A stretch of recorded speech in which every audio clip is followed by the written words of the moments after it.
Good morning to all of you. Matrix में हम कर रहे हैं आज का हमारा topic transpose of a matrix. ठीक है, मैट्रिक्स ए हमारे पास है कोई ए आई जे। ठीक है, तो ए ट्रांसपोज जो मैट्रिक्स है हमारे पास, कॉलम रो बन जाएंगे और रो क्या बन जाएंगे, कॉलम। मतलब ए आई जे का हमने बना दिया ए जे आई। ठीक है, यानी कि in which row and column are transfer to each other, and row is changed into column and column is changed into row. That is, every row is changed into columns and every columns is changed into row।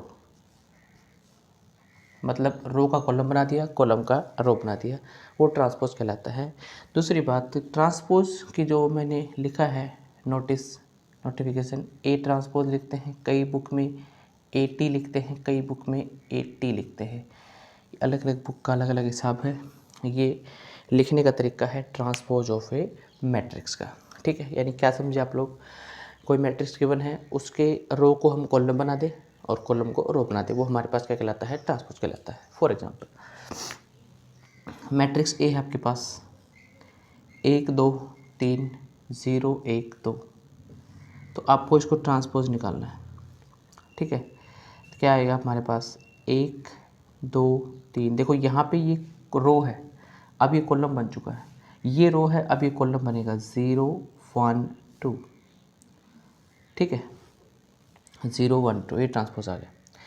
मान लो कोई और matrix B है आपके पास 2 3 4 1 2 1 2 3 0, तो जो B का जो transpose आएगा वो आएगा आपके पास 2 3 4 1 2 1 2 3 0।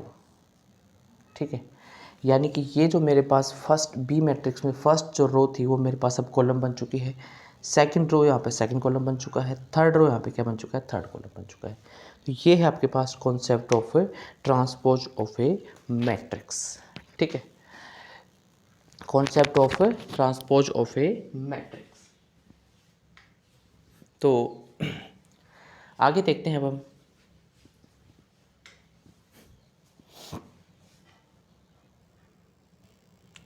अब हम आगे करते हैं इसमें जो हमें ट्रांसपोज सीखा है उसकी हम कुछ प्रॉपर्टीज़ कर लेते हैं। ठीक है, पहली बात, ए ट्रांसपोज का ट्रांसपोज वो मैट्रिक्स को दाएगी। ठीक है, यानी कि डबल ट्रांसपोज जब हम करेंगे किसी मैट्रिक्स का, वो खुद मैट्रिक्स आएगी। क्यों आएगी? क्योंकि पहले जब ट्रांसपोज लोगे आप तो रो बन जाएंगी कॉलम, दूसरा ट्रांसपोज लोगे वापस कॉलम रो ही बनेंगे। ठीक है, यानी कि ए ट्रांसपोज आपके पास डबल ट्रांसपोज जो है वो खुद मैट्रिक्स ए के इक्वल आता है। दूसरी बात, A plus B transpose is equal to A transpose plus में बी ट्रांसपोज, दूसरी बात ये आएगी।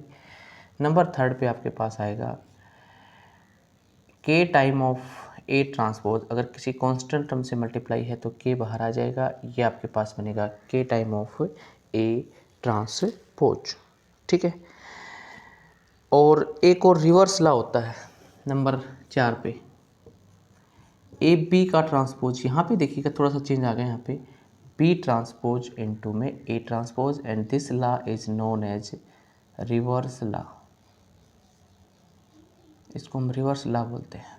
ठीक है, क्योंकि प्लस वाले में आपके पास कोई दिक्कत नहीं थी, A transpose plus B transpose, लेकिन ए बी ट्रांसपोज है वो B transpose into A transpose. तो मैं इसको एक बार हम वेरीफाई करके देखते हैं नंबर 4 वाले को, क्या ये सही है नहीं है। एग्जांपल लेते हैं, ए मैट्रिक्स मैंने ली कोई भी 2 क्रॉस 2 के लिए लेते हैं 2 3 1 0। ठीक है, या फिर 2 ले लेते हैं। ठीक है, बी मैट्रिक्स हम लेंगे 1 0 1 2 ले लिया। ठीक है, तो हमने 2 मैट्रिक्स ले ली, एक मैट्रिक्स ए और एक मैट्रिक्स बी। कोई दिक्कत नहीं है, हमें आराम से ले सकते हैं हम लोग, ठीक है। एक मैट्रिक्स ए और एक मैट्रिक्स हमारे पास क्या है, बी, ठीक है। तो अब हम क्या करेंगे, जो मैट्रिक्स ए है, जो मैट्रिक्स बी है, इसकी पहले हम करेंगे मल्टीप्लाई, ठीक है। तो पहले हम ए बी निकाल लेते हैं, मैट्रिक्स ए बी मतलब ए और बी की मल्टीप्लाई, 2 3 1 2, बी है हमारे पास 1 1 2, ठीक है। अब मल्टीप्लाई करना आपको ने सीख रखा है, ये आपके पास निशान रहेंगे, first row with first column, 2 एकम 2 प्लस 3 एकम 3, फिर first row with second column, 2 की मल्टीप्लाई 0 के साथ 0, 3 की मल्टीप्लाई 2 के साथ 6, second row first column 1 plus में 2, second row second column 0 plus 2 दूनी 4, ये बनेगा आपके पास 5 6 3 4, ये बन चुके हैं आपके पास, ठीक है। 5 6 3 और 4 बन चुके हैं, ठीक है। उसके बाद ये आपके पास ए बी आ चुका है, अब हमें लेना है इसका ए बी का ट्रांसपोज। तो क्या आएगा आपके पास, 5 6 3 4, नंबर 1 दे के छोड़ देते हैं, ठीक है। उसके बाद यहाँ लेना है B transpose into A transpose. सबसे पहली बात हम बी ट्रांसपोज मैट्रिक्स जो निकालेंगे वो क्या आएगी, देखिएगा 1 0 1 2, ए ट्रांसपोज आपके पास आएगी 2 3 1 2, ठीक है। उसके बाद हम यहाँ पे मल्टीप्लाई कर लेते हैं इसकी, B transpose into A transpose. B transpose है 1 1 0 2, ए ट्रांसपोज आपके पास है 2 3 1 2, यहाँ मल्टीप्लाई कर लेते हैं, ठीक है। देखिएगा क्या आएगा, 2 एकम 2 प्लस में 3, उसके बाद आपके पास 2 एकम 2 ना, 1 एकम 1 प्लस में 2, उसके बाद 0 प्लस 3 दूनी 6, 0 प्लस में 4, तो ये बनेगा आपके पास 5 3 6 4, इसको नंबर दे देंगे सेकंड। तो अब देखो फर्स्ट इक्वेशन याद करो, ये रही हमारे पास फर्स्ट इक्वेशन, ये हमारे पास सेकंड इक्वेशन है। फ्रॉम फर्स्ट एंड सेकंड क्या बन रहा है हमारे पास, फ्रॉम फर्स्ट एंड सेकंड हमारे पास बन रहा है A B transpose is equal to B transpose into में ए ट्रांसपोज, ठीक है। अब रही बात, ये आपको प्रूव करना है ए ट्रांसपोज का ट्रांसपोज क्या वाकई ए आता है नहीं आता है। ये मैट्रिक्स आपके पास ए है, इसका आपने ए ट्रांसपोज अभी लिया था, चलो मैं दोबारा लिख देता हूँ। ए मैट्रिक्स का जो ट्रांसपोज आएगा इस क्वेश्चन के अकॉर्डिंग 2 3 1 2 आएगा। यहाँ पे रो मैंने कॉलम बना दी। अब दोबारा मैं जब ट्रांसपोज लूँगा इसी मैट्रिक्स का, मतलब ए ट्रांसपोज का जब मैं ट्रांसपोज लूँगा तो क्या बनेगा, 2 3 1 2, जो कि खुद मैट्रिक्स के इक्वल आ रहा है, ठीक है। तो ये है आपके पास कुछ प्रॉपर्टीज़ जो आपको ध्यान रखनी है, ठीक है। अब कुछ एग्जांपल्स करते हैं इसके ऊपर बेस। नेक्स्ट हम देखते हैं अब एग्जांपल्स, ठीक है। तो देखिएगा क्या आता है इसमें। मैट्रिक्स ए आपके पास गिवन है, लिख लेते हैं matrix A, cos alpha sine alpha, cos alpha sine alpha minus के साइन अल्फ़ा कोस अल्फ़ा, ठीक है। फाइंड द, और alpha lies between 0 to π/2, alpha जो है वो 0 से π/2 के बीच में लाई करता है। Find the value of alpha such that A plus A transpose is equal to, आपको दे रखा है √2 × I2। ये आपके पास कंडीशन जो है वो आपको गिवन रहेगी और आपको फाइंड करना है अल्फ़ा को, जो आपके पास एंगल है, ठीक है। सीधी सी बात है। तो हम क्या करेंगे इसके अंदर, देखिएगा सबसे पहली बात जो आएगी, ए ट्रांसपोज जो मैट्रिक्स आएगी हमारे पास, कोस अल्फ़ा यहाँ पे साइन अल्फ़ा हो जाएगा और यहाँ पे माइनस का साइन अल्फ़ा और यहाँ पे हो जाएगा कोस अल्फ़ा। फिर दोनों को प्लस कर रखा है, मतलब A plus A transpose matrix. A matrix है हमारे पास cos alpha sine alpha minus का sine alpha cos alpha plus जो ए ट्रांसपोज मैट्रिक्स है हमारे पास कोस अल्फ़ा माइनस के साइन अल्फ़ा कोस अल्फ़ा। अब इन दोनों को प्लस कर लेते हैं, cos alpha plus cos alpha बनेगा आपके पास 2 कोस अल्फ़ा, बाकी ये जीरो यहाँ पे भी 2 कोस अल्फ़ा। ये मैट्रिक्स आ चुकी है ए प्लस ए ट्रांसपोज। उसके बाद जो लिख रखा है इसने गिवन में √2 इंटू आई टू मैट्रिक्स मतलब आइडेंटिटी मैट्रिक्स 2 क्रॉस 2 ऑर्डर की। तो यहाँ पे √2 से मल्टीप्लाई होने के बाद क्या बनेगा √2 0 0 √2। तो हम ए प्लस ए ट्रांसपोज को इस मैट्रिक्स के बराबर रख देते हैं। तो ये मैट्रिक्स क्या बनेगी हमारे पास, देखिएगा 2 cos alpha 0 0 2 cos alpha is equal to √2 0 0 √2।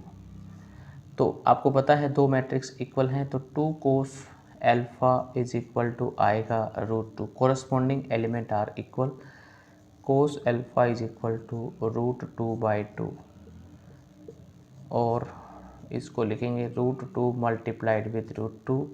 Cos alpha is equal to 1/√2।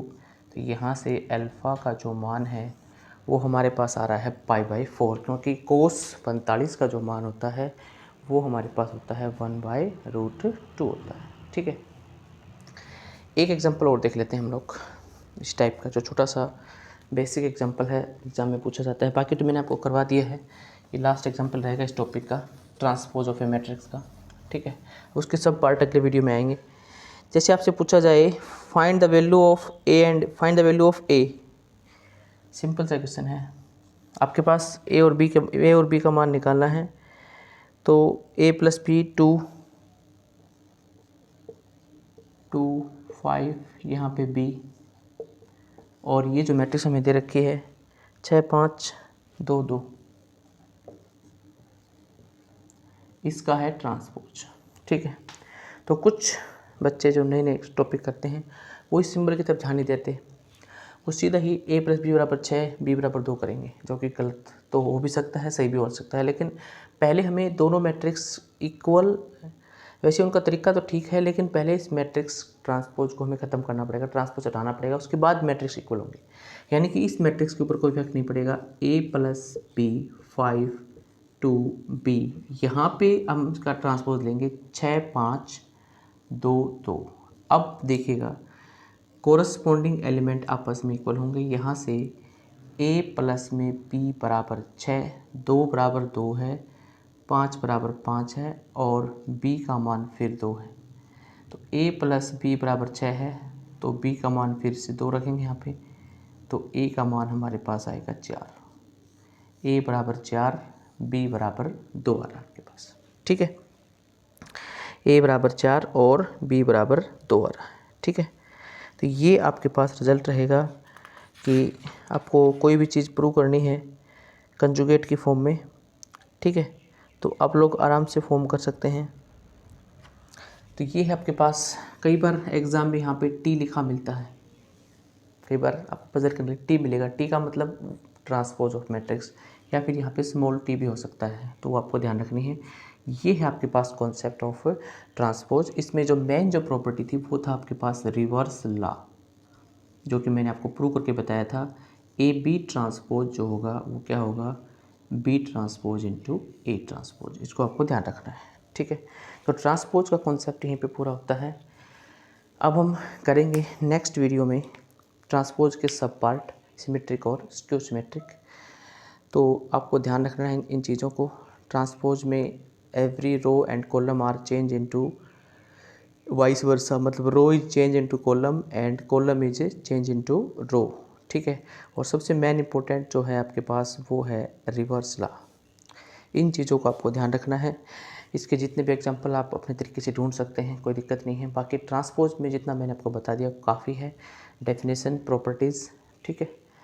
बाकी हम इसके सब पार्ट नेक्स्ट वीडियो में करेंगे। Thank you very much.